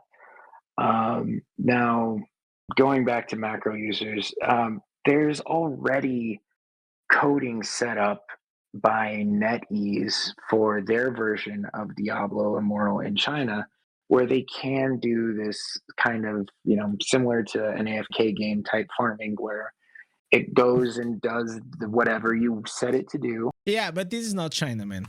And we're starting to see this happen as well with how familiars are being used. You can have them run tower for you. You can have them run shadow contracts. You can have them run now during this limited time event your daily bounties. But it's an interesting topic because right now there's punitive action being taken over it, but there's more and more things in the game that are starting to steer towards the usage of it, as well as different regions in the world allow it. So I guess it's complicated. I personally don't use any macros, or there's a special type of mouse or a specific type of phone you can get that will do all these things for you. But I don't condone it. I'm not going to name them because people do face bans over this, and I'm not going to do anything that'll lead to people getting unnecessary bans. But they are out there, and some people have become like truly reliant on them. Like the game's not fun for them anymore because it did so much work for them for so long before they started banning over it. And we're back to this gray area of, are we? 𝙀𝙋𝙋𝘼𝙉𝘿 was showing 99. Like, look at this, chat.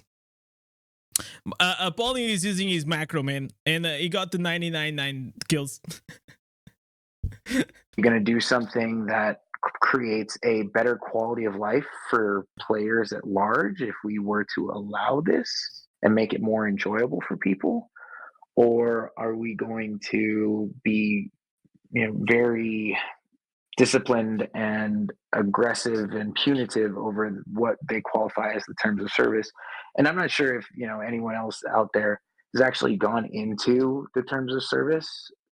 If you speak legalese, because it is very much a legal document, a lot of this stuff is extremely ambiguous, which is intentional.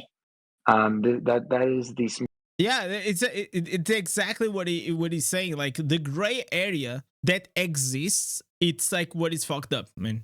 Smart way to write a legally binding contract because you want it to be malleable to your needs. And these terms that are in there, like win trading, there's no specific definition of win trading in the actual terms of service. I promise you, I've personally gone in and looked for it. I have searched it. I've tried to look at it through various different ways. There's no definition. There's the term win trading in there, but there is no definition. So this is something that is left to the discretion of Blizzard, and they ultimately, we all signed the same terms of service. We all waived our legal action potential if we were to ever pursue anything for any decisions that they make. So before people go out there and start waving fingers on how things should be done, realize that no one out there has any say in how this is defined other than the company that owns the rights to that contract. And those rights are totally malleable on their needs at that time and can be changed at their discretion. This reminds me, like, there is a platform called Twitch that suffers like the same problem when it comes like to streamer bans. So the TOS, it's made and written in a way that it is not concrete what is actually bannable or not. So you have cases of people that just get banned unfairly, and others that they do exactly the same thing and they don't get banned. So it just creates like this very unfair environment, like inside a platform where the people, like they don't know exactly what should I do or not. And it's happening exactly the same thing here in Diablo Immortal, man. Like I I feel at this stage, chat, I'm like, fuck it, do whatever you want, man. I guess like being legit in this game, it doesn't get you anything. So if you want to buy or sell an account, just fucking do it. If you want to go in an AFK farm and all these things and macros and others, like, listen, all I can say is like, it is on the TOS and you may get banned, but nobody's getting fucking banned. So, I mean, so the macro thing. Sorry, I'm tangential here, but the macro thing is another one where it's like, gray area. Yeah, it's a quality of life thing that I think could really, make things enjoyable for some people. It's a violation of terms of service. I don't personally want to use it because I like to grind my stuff. That's the whole allure.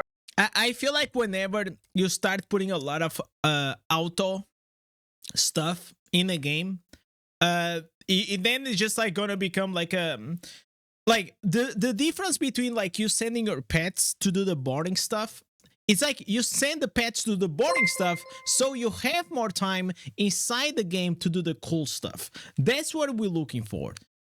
But if you are using a macro and you just spend it, like, it's the same as AFK farming, man. Like, I don't AFK farm. I tried like a few like last month or something when I was playing Necro just to see how it is. Yes, it's fucking OP, man. Yes, you can get a lot of scraps. It is not as effective as you actually are playing the game. But a macro, goes even beyond that, because like the guy keeps like going around farming all these things, can also clean your bags so you can salvage with your pet. So it's like an instant loop that you can leave it like for hours without even touching the screen. And if you tell me that this is a gray area, this should be allowed, I don't think shit like this should be allowed. I'm sorry, but I don't think it should be allowed at all. Of a Diablo game to me. But if it's something that brings keeps people in the community longer, I think that could be a good thing, because nothing is worse for this game at this point than further attrition. And especially if you can get a new player to hop in and say they still like running these dungeons and whatnot, but if you give them an opportunity to get a little bit further, it's going to be more enticing. Yeah, you bring up the... You don't listen.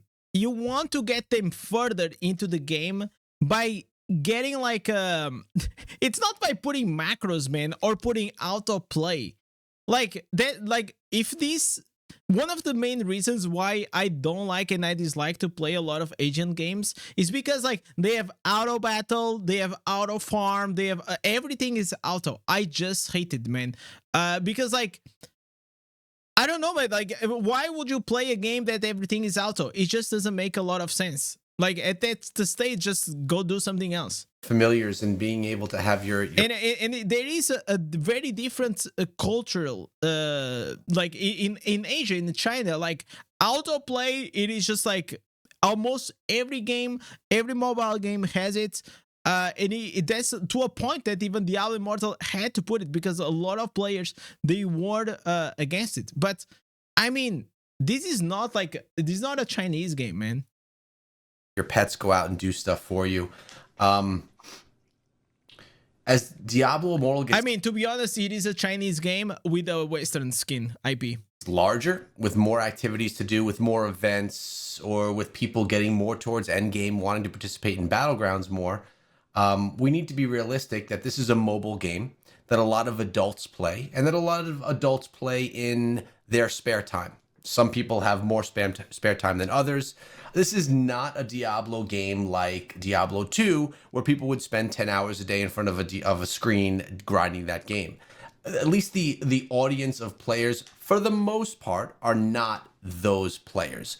Now, we definitely have players that do spend that kind of time, that do just grind to that extent. But I think there's a lot of people, maybe like you and me, that have jobs, have families, and we play the game a lot, but when we can. I play the game throughout the day.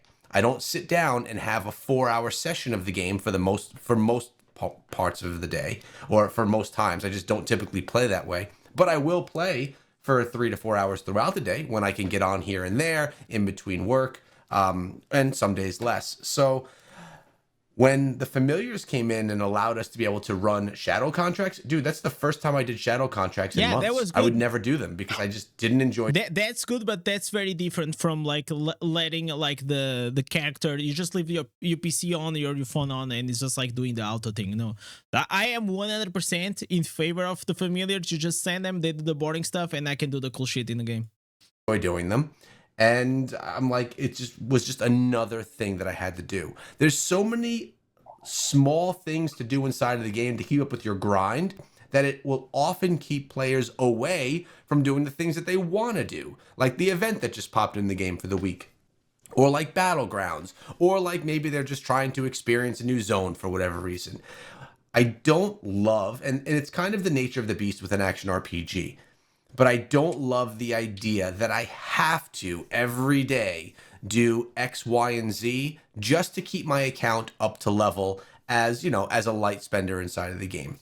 I like the idea that I can, if I want to, send out my familiars to go do my bounties and to go run the, you know, all these different things in the game. I'd actually like to see familiars be able to do more and take less time to do some things that are out there already. Because for me, bounties are fine, but I don't love doing bounties. I feel like after 2.5 years playing the game, I could do without bounties, but I want the rewards that I get from doing the bounties. I want to get that, you know, I want to get that progression from them. Although you arguably get less from having your familiars do it for you. You're not collecting monstrous essence while you're out there, and maybe the gear that you get, there's less, but it's still worth the trade-off for me. I'm actually going to very much miss when familiars can't do bounties anymore, and I plan to make a couple of videos. Even though like they put in the bounties on the board for like the pets, I'm not sending that because it just takes like so long. So I always do it like this. I always send one pet to do the events, and I send 3 pets to do the shadow contracts. This gonna take like around like 6 hours or something. And that's fine. Then I go do the bounties, I do 3 dungeons, I do 1 Terror Rift, and I'm done. Then I log in at night, and then I collect like the shadow contract, or I log in the next day, and I'm done for the day. So I have like mid-max my in-game time. I feel like now my routine is probably like, I'll say like 25 minutes, 20 minutes, 30 minutes, and I'm done. Yeah, what's on up, like, man? Let's keep the familiars here.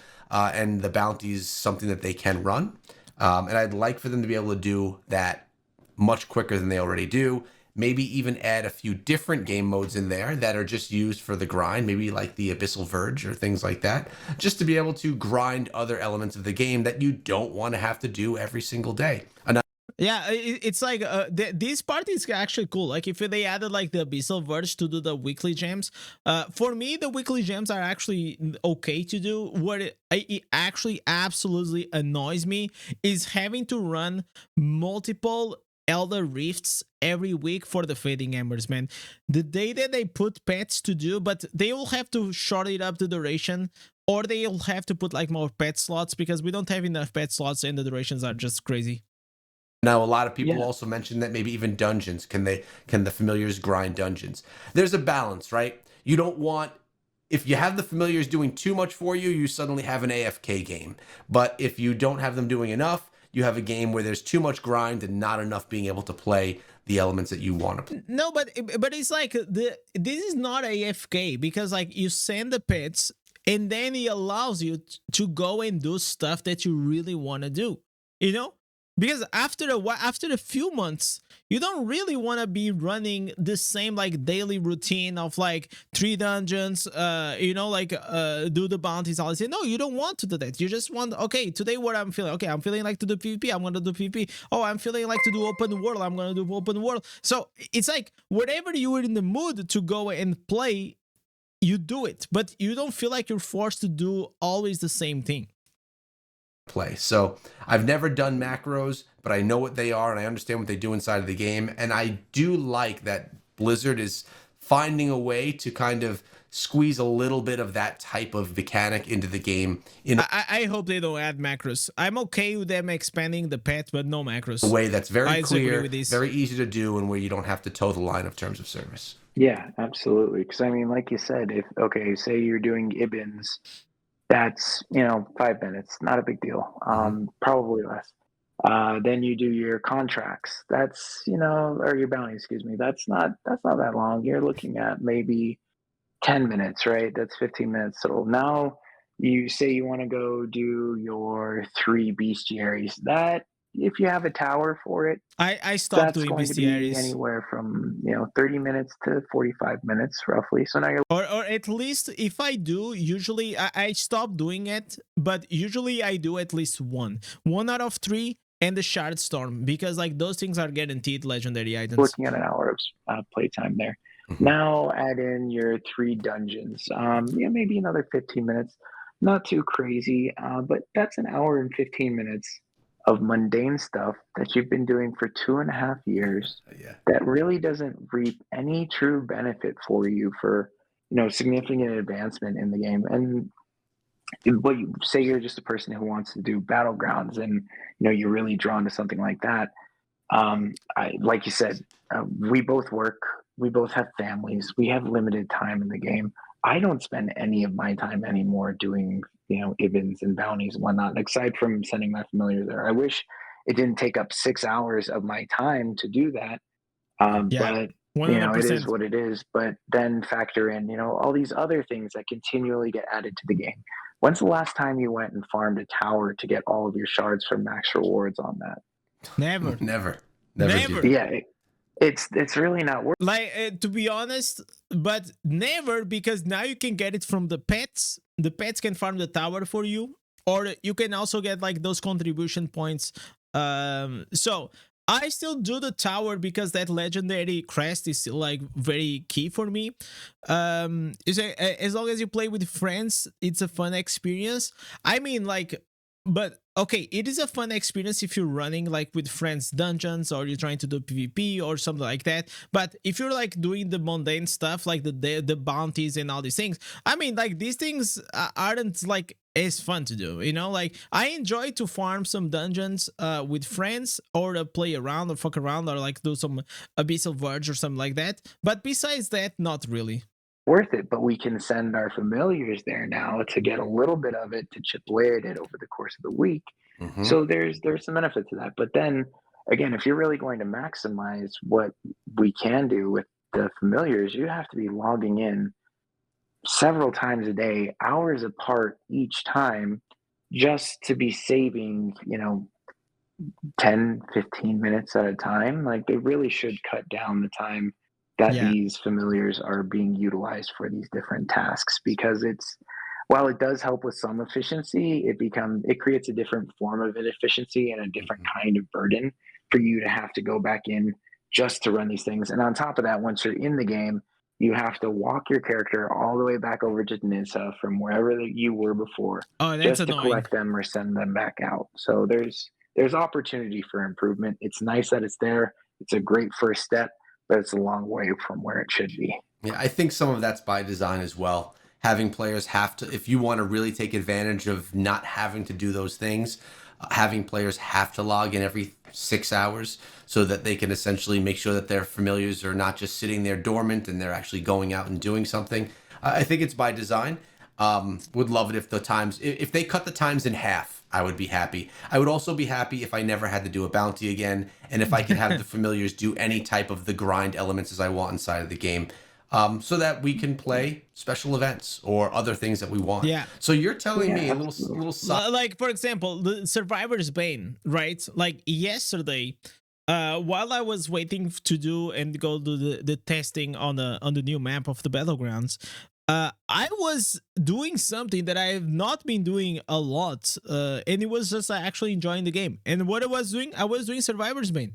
So in Survivor's Bane, if you want to do all the missions, man, that takes a while, man. That takes a while. Each run, if you get to the end, most of the times it gets like 15 minutes. A few can actually go a bit more, but it takes a while. But it is fun. It is fun. It is a good thing for the change. But most of the times, I'm gonna be honest, lately I've been skipping Survivor's Bane because it just takes like too many hours. I feel like going from like the first level until the endless mode, like first you have to kill 10,000 mobs, then you have to kill like 50 bosses, it's just like it's just like too much. Side note here, you don't typically, before this, the pets started being able to do these things, you didn't do any bounties. How did you keep up your levels and stuff? Was that just from excessive amounts of battlegrounds and PvP related elements? You know, I wouldn't do normal bounties. I bought the Terrances. essences so Gotcha. that the terra essences so that I could just do all of them at once and then get a very good piece of gear more than likely out of it. But yeah, for the longest time, I just did terra bounties.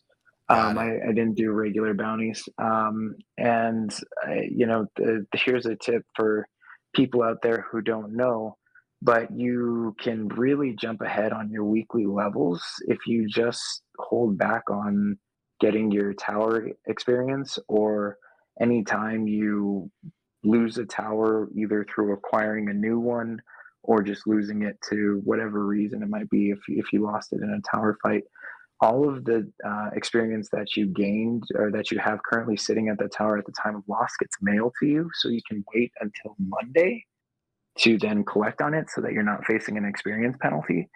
Mhm. So really, for the last year and a half, I've done very, very little as far as experience grinding goes. I just save my experience from whether it be, The you know, males. shadow assembly Yeah. or towers throughout the week, and then just collect it Monday. Yeah, as you keep playing the game and you start getting a bit smarter how to get like because like even I like now I'm like 690 or 91 or something like that, but I got all my battle pass, so on Monday I'm gonna log in, I'm gonna put my battle pass, and I'm gonna be like 700 and something, right? I probably could go and do it, but because I didn't save the rates, I just don't want to risk it, so probably I'm just gonna do on Monday and it's gonna be fine.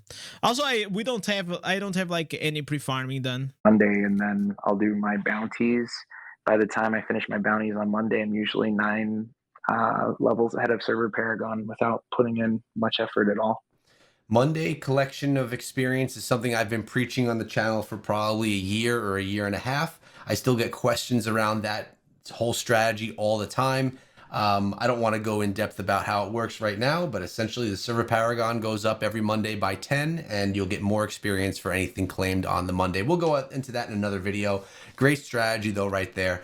And overall, really great conversation that we had here. I like hearing all of these questions that would probably be answered very differently if I was speaking to a free-to-play player or a really low spender. I like hearing it from you, someone that spends you know, quite a bit inside of the game. But I think what I really liked most about this is how you value not only the whale community, but all of the players that are within the community, and how free-to-play players, low spenders, all the way up to whales have their spot inside of the game and have their value. So I think that was something that was a context that I think most people weren't expecting to hear from a whale interview, and one that I actually didn't expect to go. That was nice, and but again, I hope like we're gonna have in the future a whale that actually shows us and tell us exactly because like chat, I'm telling you, I know for a fact there are like more things that happens in behind the scenes. A few of them are very shady. So if in the future there is a whale that wants to come and talk about it, like exactly how they do it, oh, that'll be awesome. Go as Like this is like the perspective. Even I feel like I enjoyed more like the other interview. I think like the like it's like our RP came and we listened to it, and I see like where it comes from, but it's not like after this hour I got like a lot more knowledgeable about whales, right? It felt like more like a normal conversation between like a casual player and a whale, right? deep into and hear as much on myself. So I wanted to say thanks for coming on and for answering those questions. And I want to open the invite. I'm not part of these whale communities, but if you guys ever do have topics that you want to discuss that we could shed some light on to the rest of the community that plays this game, you have an open invite to come back to the channel at any point in time. It's always a great conversation that both I enjoy, and I think a lot of people that watch enjoy as well. I appreciate that. Thank you. Yeah, and I got to say too, for the whale community off of your last interview with Mr. W. They were very happy to see like someone posting a video that wasn't just bashing whales, because that is a very popular thing to do. And I get it. Like, no one likes to come in and then you're in a battleground and some guy is just sitting on top of your entire team. I don't like those guys. I don't want to be that guy. I don't like to play with those guys, but those guys are absolutely out there. They do make a psychological impression that is hard to remove. I wish I could scrub it from my own. I mean, but listen, even though like you're not spawn camping, like the effect is more or less the same. You know, like if you're like a massive whale and the other guy is weaker than you, and he gets one shotted, like if he doesn't enjoy PvP and if he doesn't enjoy like these kind of things, like he most likely is gonna hate whales, right? I feel like hating the whales, like you have to hate the game, don't hate the player, right? That's what I think. Like that guy, the game, he works his way, he has money, he went for it, and now he's strong. So for me, I don't have any problems against a whale or like, it's just like, of course sometimes I don't like to get like one shotted by crypto or evil monster or something like that, but it's just how it is, man. I try to play my best as a low resonance, right? But you know, like I'm not gonna hate them, and I feel like if you hate whales, it's stupid, right? Because most likely, if you hate whales, you're free to play. You're not adding a lot to the game when it comes like to monetary things. So why are you hating on a guy that actually is going out of his way to put like a lot of cash in the game, right? Own brain, but it's unfortunate they're there. We don't like them as well in the whale community, and yeah, I'm sorry for that. I hope it doesn't make you think the rest of us are that way. Try and remember the whales as the guys who are helping you. Most interactions that I always had, especially like on my server, because I never been on the servers, are always good. You know, they help, or they are chilled. Like there are a few of them that are cringe, but like that's part of it. Like even like it's just part. You get through Gauntlet when you wouldn't otherwise be able to get to it, or yeah, freaking Gauntlet, man. Raid carries, or are your Vanguard for your clan to keep whatever tower they're on. And also when you guys are, there's other streams I've seen where people are very angry and calling out people who have secondhand accounts and whatever you want to, however they came into possession of them. Just keep in mind, like, you probably have some of those on secondhand accounts in your own clan and you may not know it. So I'm realize, sure, as you call out for these significant actions, it's gonna, whether it happens or not, this could have a significant impact directly to you, even if you're not one of these people. That could be people who are not around anymore to help carry you, or to help you win your tower fights, or whatever it might be. Just keep that in mind. Personally, I'm grateful I'm a legit whale. I'll never need to worry about losing my account. But it would be sad to see a lot of people lose, those linchpins that a lot of clans have come to rely on. Yeah, that's something that I realized as well over the past couple of months. A few months back, I made the first video on account sharing and all of that, with a lot less knowledge than what I have now, after honestly months of learning about it, speaking with people from good people, bad people, free-to-play players, whales, literally tons of people I've spoken to over the past few months. I feel much more in a position of understanding of how the whole ecosystem works, whether breaking terms of service or not. I'm glad that I have all of that context and I can share it here for people to make up their own minds. I'm not here to make up people's viewers' minds on this topic. That's definitely up to you. There are going to be people that comment on this video, Robert, that say, if you're breaking terms of service, it's bad for the game, you should be banned no matter who you are. And there's going to be people that understand some of the points that you spoke of as well. And that's why I think this is a valuable video, so that some information from a different voice, a different mouth can be heard for maybe a little bit of a different view. But at the end of the day, again, I appreciate you coming through. Any last things you want to mention before we get out of here? Yeah, I just, you made a good point. There are going to be people who are always going to see, right is right, wrong is wrong. Mhm. And, that is certainly a perspective. But how many of these people also have picked up their phone while they're driving, forgot to put a seatbelt on, Oh, come on. Oh, come on. rolled through a stoplight or a stop sign, excuse me, and Listen. went over the speed limit even by a mile. There's we don't exist. It's perfectly understandable that you have this perception of black and white, but we don't exist in black and white. Business doesn't exist in black and white. Life is not that simple. Um, there's there needs to be some give and some take. And again, I personally don't love that all of this is out there. I would be so much stronger if everyone like relative to the game, if Yeah, chat. If you guys didn't, if you guys are not on the sidewalk, you guys are breaking the IRL TOS. Okay, so you better go to jail. Okay, everyone else who was that was a very bad example, man. Very bad example. at my level was legit and their spend was actually equal to what their power was, I wouldn't have so many fierce rivals in the game. It probably wouldn't make it as fun for me, but I'd definitely feel like more of king of the hill sometimes. But that doesn't mean I want these people to lose what they do have. I mean, of course, he's gonna be biased to his perspective, right? Because for him, if they don't get banned, if these accounts don't get banned, it is better for him because probably is gonna have more competition. Because if like most of these accounts were banned, a lot of clans will be handicapped when it comes to the power. But I mean, like we know that they're not gonna get banned because he just said that like if you have money and if you spend a lot of money in the game, you're not gonna get banned, right?